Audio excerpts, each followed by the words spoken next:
C'était une nuit de mars comme les autres. Une enfant de seulement 5 ans a été jetée du 6e étage d'un immeuble à São Paulo. Mais ce qui rend cette affaire encore plus bouleversante, plus cruelle, c'est que ceux qui étaient censés la protéger sont précisément ceux qui lui ont ôté la vie. Bienvenue dans une autre histoire vraie qui vous laissera sans voix. Aujourd'hui, nous parlons d'Isabella Nardoni, un nom entré dans l'histoire brésilienne comme un symbole d'injustice, de douleur et de lâcheté. Si vous ne connaissez pas encore cette affaire, préparez-vous, car ce que vous allez entendre dans les prochaines minutes est l'une des histoires les plus choquantes jamais enregistrées dans le pays.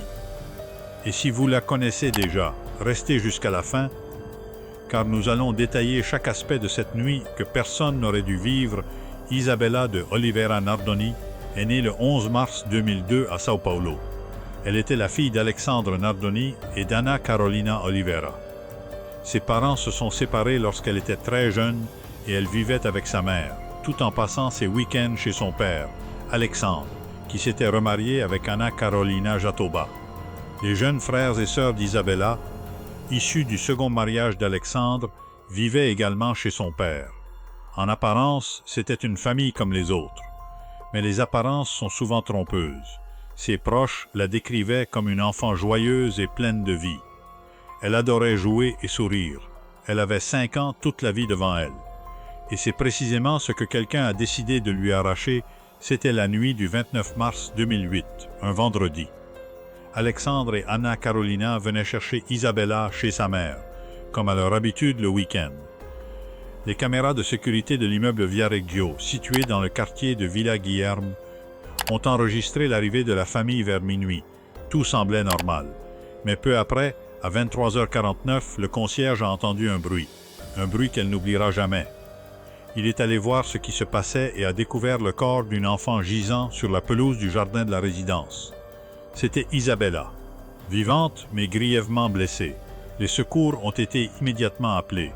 Transportée à l'hôpital, elle n'a pas survécu.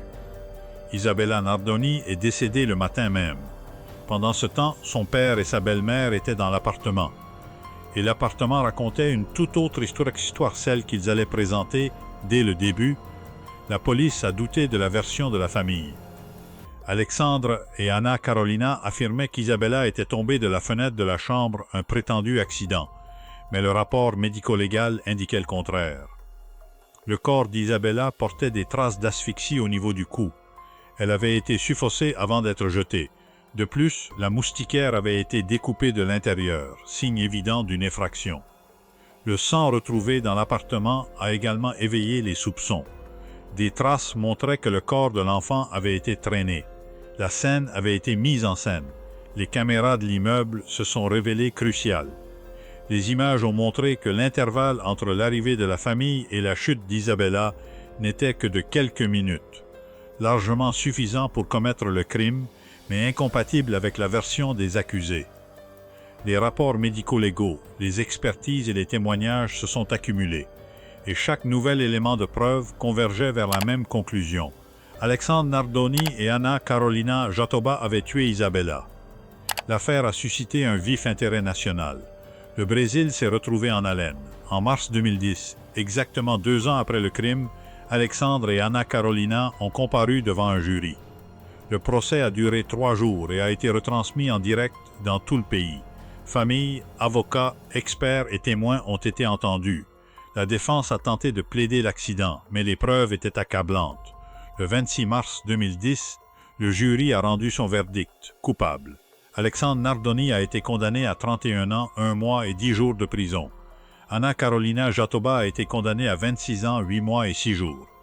Tous deux ont été reconnus coupables d'homicide aggravé, mobile odieux, moyens cruels et méthodes ayant entravé la défense de la victime. Le Brésil tout entier a poussé un soupir de soulagement, mais en même temps le cœur lourd. Car aucune peine ne ramènera une enfant de 5 ans. L'affaire Isabella Nardoni a bouleversé le Brésil.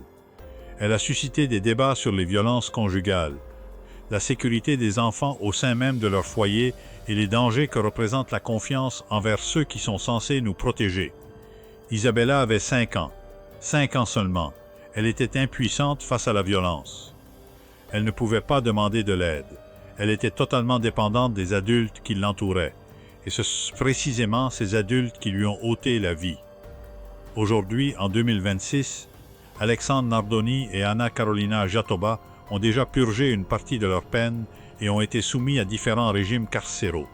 Mais le nom d'Isabella reste vivant, dans la mémoire du Brésil, dans le combat pour la justice pour les enfants vulnérables et sur des plateformes comme celle-ci, qui croient que raconter ces histoires est essentiel pour que le monde n'oublie pas. Si cette vidéo vous a touché, n'hésitez pas à la liker, à la partager et à vous abonner à la chaîne.